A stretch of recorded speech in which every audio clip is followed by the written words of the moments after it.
शिजा को सहारा देकर शार्दुल शाह हवेली के सामने बने पथरीले पुल पर चलते हुए उसे हवेली की ओर ले चला। हवेली के अंदर खिड़कियों की सफाई कर रहे दयाल ने उन्हें देखा और आश्चर्य से भर गया। पहले उसे कुछ समझ नहीं आया, लेकिन जब उसने देखा कि वो दोनों भीगे हुए थे, वो नौकरानी से तौलिए मंगवाकर हवेली के प्रवेश द्वार पर अपने मालिक का इंतजार करने लगा। शार्दुल के चेहरे पर उसका गुस्सा साफ दिख रहा था। दयाल ने अपने मालिक को तौलिया पकड़ाया और मदद की और गुलाम को तौलियों को उठाने दिया। लेकिन दयाल के लिए आश्चर्य की बात थी कि उसका वो मालिक जो बहुत से काम नौकरों से करवाता था, जैसे अपना कोट पहनने में मदद, अपने गीले सर को पोंछना और यहाँ तक कि कई बार रोज पहनने वाले कपड़े अलमारी से निकलवाना, वही मालिक जो बेहद अमीर और प्रभावशाली था, आज उसने कुछ ऐसा किया जिसकी शाह हवेली के किसी नौकर ने कभी कल्पना नहीं की थी। दरअसल शिजा बुरी तरह कांप रही थी। सूखा हुआ तो शार्दुल भी नहीं था, उसके कपड़ों से पानी बह रहा था और उसके बाल बाहर ठंडी हवा में उड़ने के बावजूद गीले थे। पर शार्दुल ने खुद को गीला रहने देते हुए शिजा के हाथ से तौलिया खींच लिया और उसके गीले बालों को खुद पोंछना शुरू कर दिया। शिजा एक बच्चे की तरह चुपचाप खड़ी थी और इस पल में जैसे वो उस खतरनाक लम्हे को भूल गई जब वो बारजे से नीचे झील की गहराई में जा गिरी थी। ऐसा नहीं था कि ये पहली या दूसरी बार हो रहा था कि शार्दुल शिजा के गीले बाल सुखा रहा था, लेकिन आज से पहले ये शार्दुल के बंद कमरे में होता आया था। शार्दुल या शिजा के अलावा और कोई भी इसके बारे में जानता नहीं था। आज तक एक बार भी शार्दुल ने दूसरों के सामने ऐसा कुछ नहीं किया था।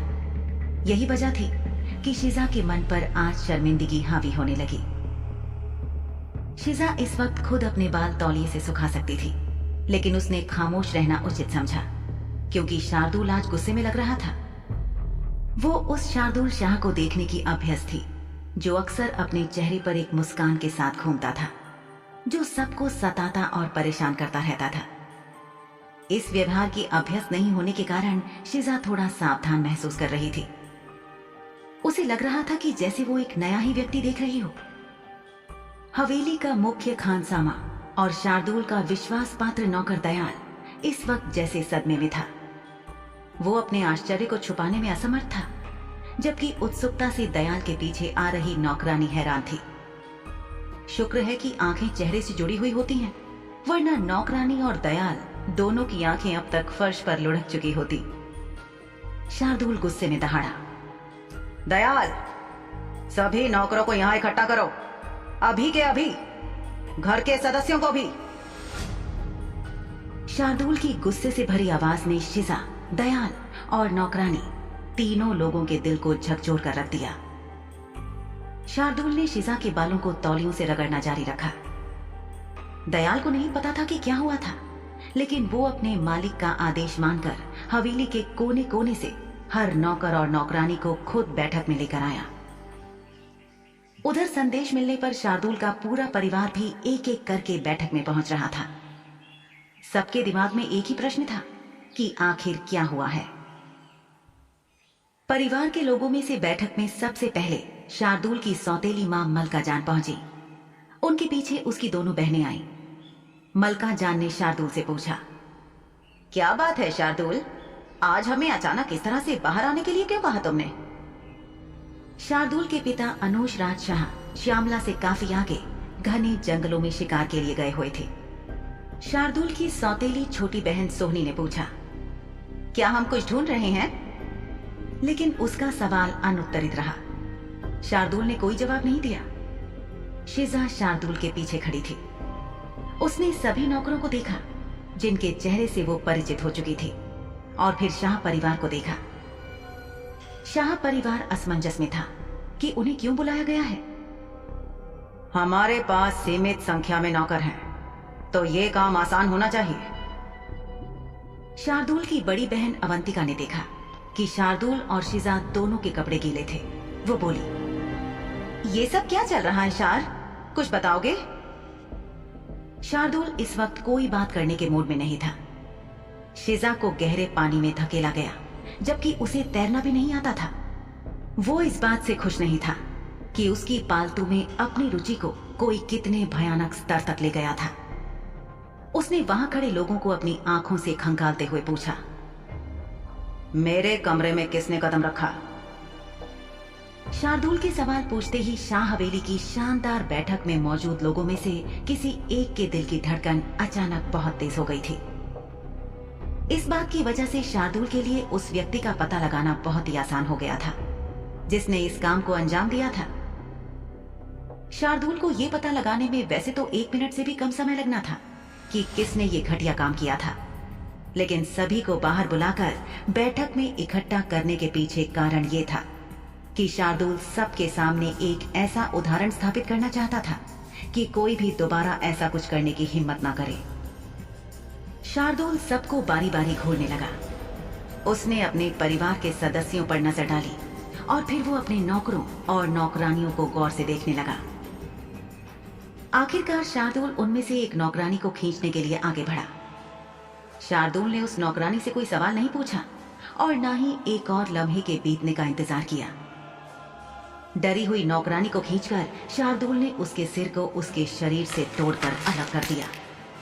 उसका आधा सिर कचूमर बनकर बिखर गया और कुछ हिस्सा उसकी खोपड़ी पर रह गया। शार्दुल ने उसे छोड़ दिया और फर्श पर उस नौकरानी का मुर्दा जिस्म धड़ाम से गिर पड़ा। उसके फूटे सिर में से खून बहने लगा। मृत नौकरानी के खून के लाल छींटे बैठक में संगमरमरी फर्श पर दूर दूर तक बिखर गए। दयाल, ये सब साफ करवा दो। बैठक में सन्नाटा छा गया। नौकरानी का शरीर अब जमीन पर पड़ा था, बेजान और खाली। उसका सिर फटा हुआ था। बैठक में मौजूद हर व्यक्ति स्तब्ध और अवाक लग रहा था।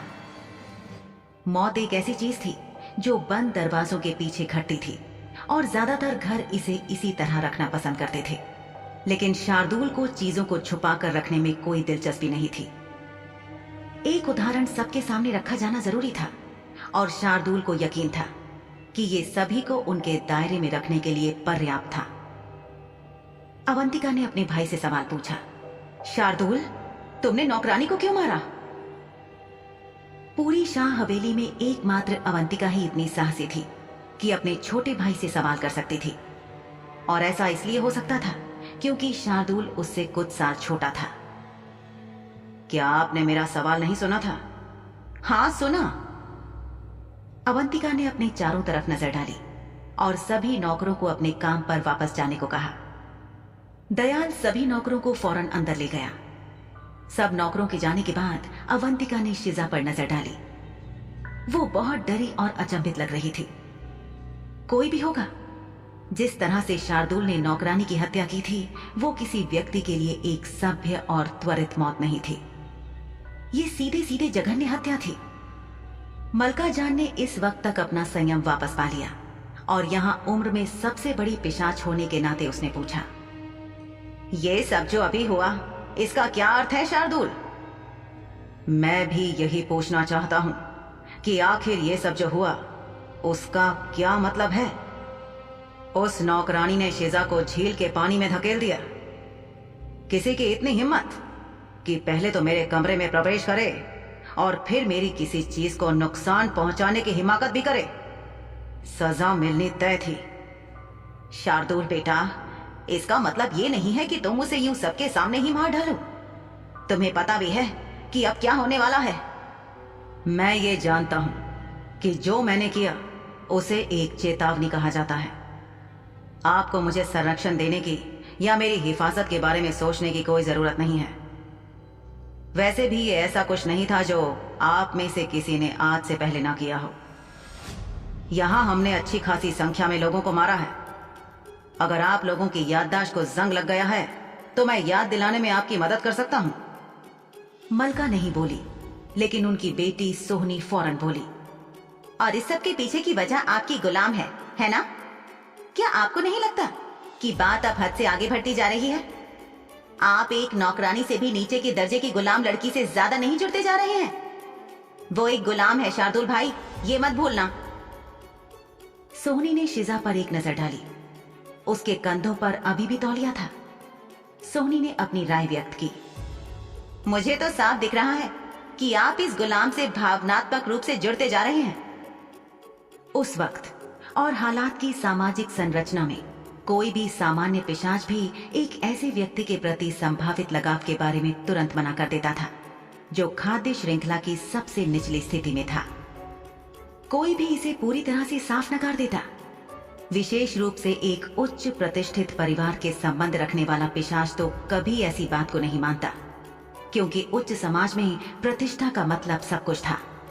और शार्दूल, वो तो शुद्ध खून वाले सबसे प्रतिष्ठित परिवार से था, लेकिन उसने कभी भी शुद्ध खून वाले पिशाच के सामान्य मानकों का पालन नहीं किया। उसने सोहनी की आंख से आंख मिलाकर कहा, क्या होगा अगर मैं कहूं कि हाँ, मैं इससे भावनात्मक लगाव रखता हूं? क्या तुमको इस बात से कोई समस्या है बहन सोहनी?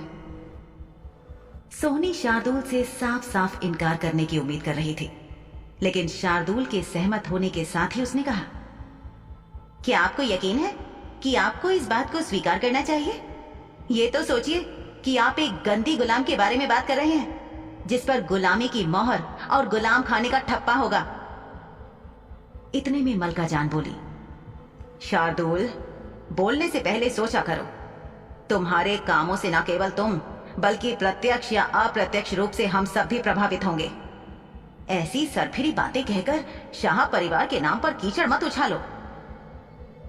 इन सब बातों के बीच अवंतिका ने शिजा को देखा और उसे तरस आ गया। उसने शिजा के पास जाकर शार्दूल से कहा, मुझे उसे अंदर ले जाने दो, वो ठंड में कांप रही है। शार्दूल ने अपना चेहरा नहीं घुमाया, लेकिन उसकी आंखें तेजी से अपनी बड़ी बहन को देखने के लिए घूमी। फिर उसने अपने परिवार पर एक गहरी नजर डाली और वो बोला, शुक्रिया, मैं खुद उसे अंदर ले जाऊंगा। मेरे पास कहने के लिए और कुछ नहीं है, लेकिन अपने कमरे में जाने से पहले एक बात मैं साफ कर देना चाहता हूं। नौकरानियों में से किसी की ऐसा करने की हिम्मत नहीं हो सकती कि आप में से किसी ने उन्हें ऐसा करने के लिए उकसाया और बहलाया ना हो।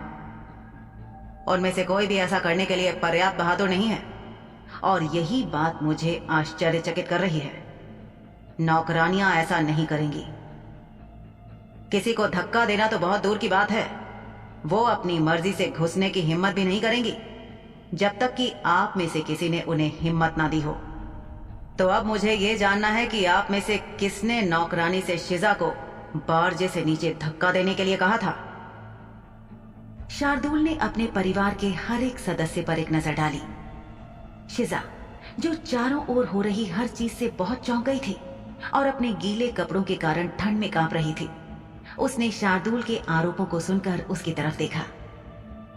उसे अभी तक पूरी तरह यकीन नहीं था और ना ही याद था कि किसी ने वास्तव में उसे धक्का दिया था या नहीं, लेकिन अब उसे ऐसा लग रहा था जैसे शार्दूल ने उस नौकरानी को पकड़ लिया था। लेकिन क्या उसकी जान ले लेना सही काम था? बिना किसी पछतावे के एक जिंदगी के एवज में एक जिंदगी ले लेना? शिजा के लिए इस बात को सहज रूप में ले लेना मुश्किल था। फिर उसके दिल में ख्याल आया कि क्या शार्दूल जो कह रहा था, क्या वो सच था कि नौकरानी को परिवार के किसी सदस्य द्वारा उकसाया जा रहा था? उसने सोहनी की ओर देखा जो चुपचाप खड़ी थी। उसकी लाल आंखें शिजा को घूर रही थी। क्या ये साजिश करने वाली सोहनी थी? शिजा ने खुद से पूछा। सोहनी और वो एक दूसरे के साथ अच्छे रिश्ते नहीं रखते थे और कई बार नोकझोंक हो चुकी थी। एक बार तो वो शिजा का हाथ उखाड़ देती अगर वक्त रहते शार्दूल उसे ना बचाता। आज शिजा को धक्का दे देना तो वाकई बहुत बुरा और सोच से परे का काम था। मलका जान ने अपने सौतेले बेटे को झुंझलाहट से देखा और कहा, क्या ये बात अब बहुत आगे नहीं जा रही है? पहले तुमने कहा कि नौकरानी ने धक्का दिया और फिर तुमने नौकरानी को मार डाला, और अब तुम उस नौकरानी के किए धरे का इल्जाम हम में से किसी एक पर डाल रहे हो। यानी तुम्हें हमारी मंशा पर संदेह है? तुम्हें कोई शर्म वरम है या नहीं? नहीं, मुझे कोई शर्म वरम नहीं है। आप ऐसे सवाल पूछती ही क्यों हैं जिनके जवाब आपको पहले से मालूम है? कितना मूर्खतापूर्ण है। जाहिर तौर पर अवंतिका भी खुश नहीं दिखी। उसने कहा, मलका मां गलत नहीं कह रही हैं शार्दूल। इस तरह से शक करना सही नहीं है। यदि तुम्हें शक था ही और अपने शक के बिना पर तुम असली अपराधी को ढूंढना चाहते हो, तो तुम्हें उस नौकरानी से पूछताछ करनी चाहिए थी। अब ये सब कहने का क्या मतलब है? शार्दुल के होंठ खिंच गए। उसने अवंतिका को घूरा और बोला, क्या मां कुछ ही देर पहले परिवार और उसकी प्रतिष्ठा के बारे में नहीं बोल रही थी? मैं तो बस परिवार के हित में उस प्रतिष्ठा को कायम रख रहा था। नौकरों के ठीक सामने अगर उस शख्स को घसीटा जाता तो कैसा लगता? यदि आपको अभी तक सबक नहीं मिला है तो मुझे आशा है कि आप अब समझ लेंगे। अगर इस लड़की के साथ भी कुछ होता है तो मैं सुनिश्चित करूंगा कि अपराधी व्यक्ति के साथ भी बिल्कुल वैसा ही हो, और तब मुझसे रहम की भीख मत मांगना और ये मत कहना कि मैंने चेतावनी नहीं दी। शार्दुल ने तीनों पिशाचनियों को घूरा और शिजा को ऊपर चलने का इशारा किया।